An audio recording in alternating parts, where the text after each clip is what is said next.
Alright, here we go into set number 1 on Prokhorovka, the Inspired Aggregated. See, I don't know if I should call them the Inspired Aggregated Force or the Integrated Aggregated Force. Let's just call them IF. IAF should work. IF versus Insidious Gaming. Insidious Gaming, yeah. Yeah, so the tank setup, it's quite interesting actually, because a lot of times the teams really like those light tanks, and on Insidious Gaming, they did go for, they went for 3 light tanks and 2 heavy tanks. So, I mean, the last time I saw them play on this map, actually, they went for a really similar strategy.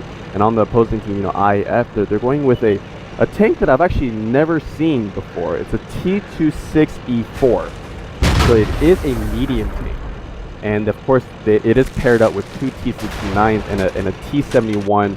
It is a light tank as well, but it's only a tier 7. So, quite opposing strategies right here. They're using a couple tanks that I've never seen before, but it should be quite interesting.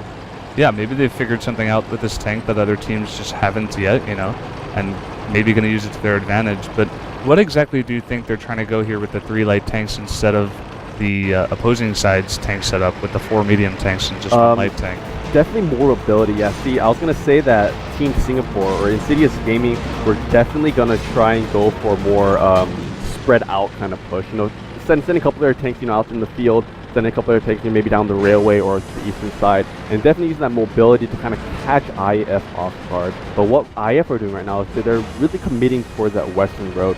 And with that, if Team Singapore decides to cross that railway and push down through the field, then they could get a little bit of disadvantage there. Yeah, definitely. You see on the screen there, most of the tanks for IAF, is it? Yeah, they are all over there on the western edge. And as I can see on my screen, most of the tanks for Insidious Gaming are on the opposite side. So even though it is a pretty open map at the start here, we have it a bit passive, sitting back a little bit just now. Yeah, of course, even though this is an pretty open field map, that railway does provide you plenty of cover. There is that kind of ridge right there, that little small hill that, even though it isn't a completely open field, you can still kind of get sneak shots. You can go over or hide behind that hill and, and basically use it as a piece of cover. Yeah, I mean, it being basically the only piece of cover on the map, it's a good idea to surround that area of the map and put it to use in your strategy. Yeah, and Deathsky's actually, he took a little bit of damage there. I think when he was poking his head out, trying to spot some of the enemy members. Oh, and a T1 gets taken out. Yeah, T1 does get taken out on Insidious Gaming side. So they will lose a little bit of vision right there, and IF deciding to push down that western road. Yeah, I think that's a good move here. They took out the scout over there, and they're going to make a move here and try to get positioned in the upper left corner probably. Yeah, they realize that most of the members on Insidious Gaming are on the railway or on the eastern side of the map. So now what they're doing is they're pushing up the western road, and with that they pretty much have control of the entire left side of the map. Yeah, and I think Insidious Gaming is realizing this, pulling back just a little bit, having this 1 light tank up here. Yeah, they are sending one of their WZ-132s though down to the IF base. So IF, they do have to watch out for this because most of their tanks are now pushing more towards that northern side. So even though IF, if they do go for a base capture, then it's going to be really risky. Yeah. Yes, the drifts here. Yeah, most of the members of Insidious Gaming now, they're moving back towards their base because they realize that IF, none of them are being spotted, in the center of the map. So they have to know, or they have to expect IF making push somewhere, and the only place to really do that is the western road. Yeah, I mean, Insidious Gaming had that whole right side covered pretty much, so they have to know that they are on that west side, just like you just said. They do have this one guy really deep near the base, and they do see the one other tank near the railway for IAF, so yeah, they do have a little bit of vision, but not much. Yeah, so actually, IF is doing a great job of kind of keeping Insidious Gaming at bay right now. He's only in that 1 tank right there, but he's able to spot and make sure that the members of Insidious Gaming don't cross that railway. Yeah.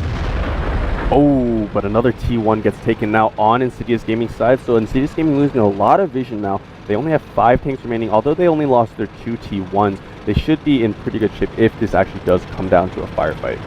Yeah, Insidious Gaming realizing they'd lost both of their T1s, losing a bit of vision, and most of their tanks coming together in the middle here, just trying to stay close together in case, because they lost so much of that vision. they need to be close just in case a firefight breaks out. Yeah, definitely. And members of IEF are slowly now moving more towards this railway. They could be going for a push here. They're slowly. I think what they're trying to do right now is they're trying to surround and try and put Insidious Gaming into a choke point. Yeah, so My Little Max, he's trying to line up for a shot, but yeah, the member of Insidious Gaming is just behind that building there. That Griff's also just behind that railway. So Insidious Gaming, I don't know. I really can't see who to give the advantage to right now, because both teams, although they, Insidious Gaming did lose two of their T1s, they did, it's pretty much even on the firepower scale. Yeah, there's a bit of a fight breaking out here. It seems both of the forces are coming together near this railway. Who's going to cross the railway? I know if you go over the hump, it puts you in a very disadvantageous position. So, yep. So Griff's here moving in. Yeah, Team Insidious Gaming trying to move in to try and take out two of these T26s on IAF's side. Can they do it? I mean, it's really even right now. I mean, IF, they're really pushed up to that northern edge right now. They're really committed, and they're slowly, they want to push over the railway, but they don't want to risk too much right now. Yeah, and I think Insidious Gaming knows this. They're putting a bit of pressure. They have one guy down there in the light tank taking the enemy base capture. Yeah. So IAF is going to have to respond to this somehow. Yeah, definitely. IAF have to send at least one tank back to defend this capture. They have plenty of time right now, because only one tank is actually in the base right now. So the base capture is actually not going to go up that fast. However, the IAF have started base capture of their own. I'd be curious to see how many tanks they have on the base capture. If it is more, it should finish before the other teams. But yeah, I mean, look how fast IAF's base capture is going up. It's probably going to catch up and surpass Insidious Gaming's base capture. So yeah, but the Insidious base capture has been stopped. Yeah, it got delayed. And so IF in a really commanding position right now. Team Singapore, they have to do something. Elite, they got to move in right now. Yeah, Elite knowing this, he's coming back. He actually look at that. They got to engage right here, and they're doing just that.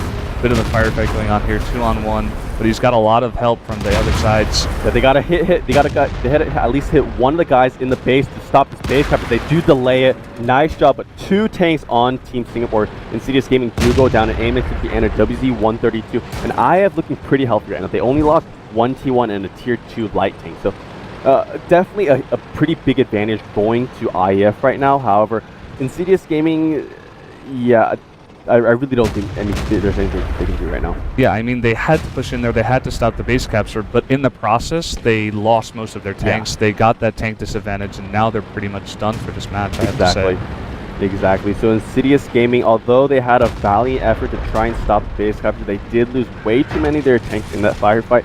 But I mean, right now, it's actually 2v2 right now. Yeah.